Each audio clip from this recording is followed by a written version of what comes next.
Hi. Beautiful day here. Oh, Louis.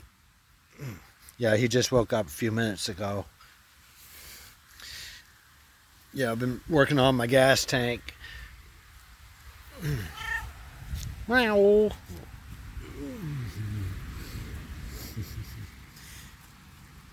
Oh,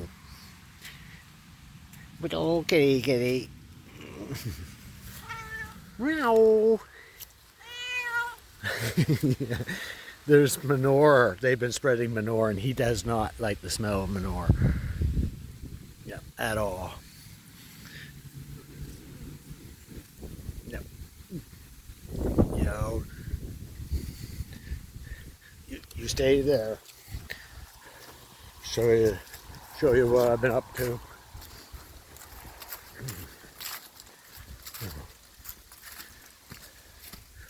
Okay, I made this. It's on a little bit of a slant, eighth of an inch slant, and of course this goes in about there with the pipe going off to the side, and it had to be on a slant because anyway, and I drilled it out and threaded it. Just found a inch and a half washer, which of course is really thick, but it gave me, it's soft metal. So I found this old metal collar upstairs in the garage, and I just cut the sleeve off it, and it happened to be the right size. I'm going to be welding in these holes. I don't need the holes because this gets welded in the tank, and I'll have to weld in these holes, same as I'll have to put either a half moon or a piece of angle iron from here down to the sending unit. But the sending unit, when I put it on the top of the tank, you can see it's almost perfect, but the screw and the pipe are above the tank. So I put it on a little bit of an angle so the bottom of the filler would fit, and the top, of course, is below the top, and the screws below the top. So that's why I had to put the adapter on a slant so that this would sit a little tiny bit crooked. In the rough measurement of the original gas tank being 5.5 inches thick, it actually was 6.25, and this one is 6. So, and the thickness of the metal. So anyway, this being on a little bit of a slant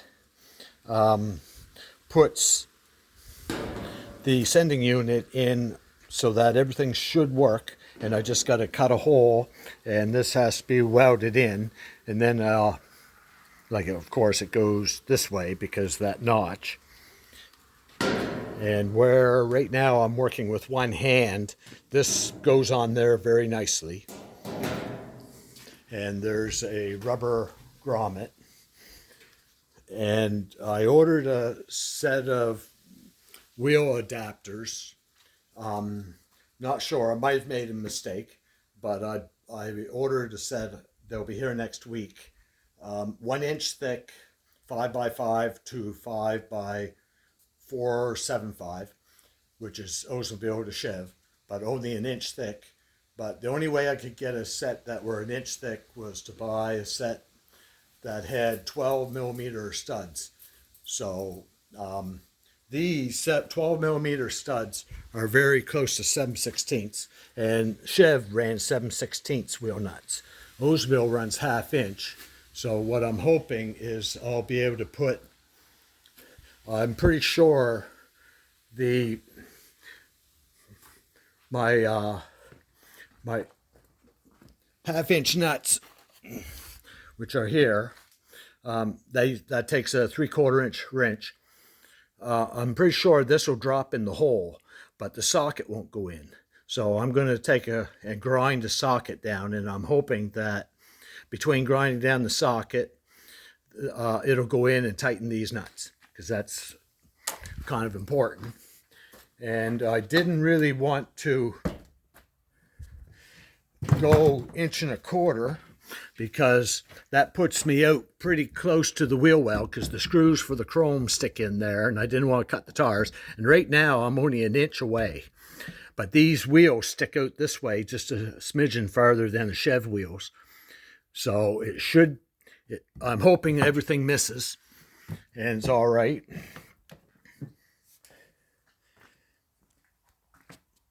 And I put my hubcap on, and it goes on considerably easier than it did on the rusty wheels, but I might be able to bend the prongs a little bit, but everything sort of matches up and works. I still have to do some welding, or take it someplace like Chad, or where Chad volunteered to make the tank for me. I should probably go back to him to have this set in there and weld. I'm not exactly sure what I'm going to do about the pinholes in the weld, or at this time, but I'll decide as I go. I may, after this is welded in, I may just take my torch and go along the edge and remelt the edge. I can only do so much damage. So anyway, this is, it's on a slant. Yeah, right there. It's only about 1/8 of an inch. 1/8 of an inch to 1/4 of an inch slant, and that puts this thing at about 1/2 inch of a slant, so it should match up just right. And I'm going to leave these corners open until this is all done, and I test dummy, or test, I'll put that in with the rubber and look in here and just make sure everything fits just right, and then take it out and then weld these corners in. But again, as far as the pinholes in the weld, I'm not going to address that right now, but I am going to get this all welded in maybe tomorrow and see where I can go from there. So anyway, good night. Have a good weekend. See ya.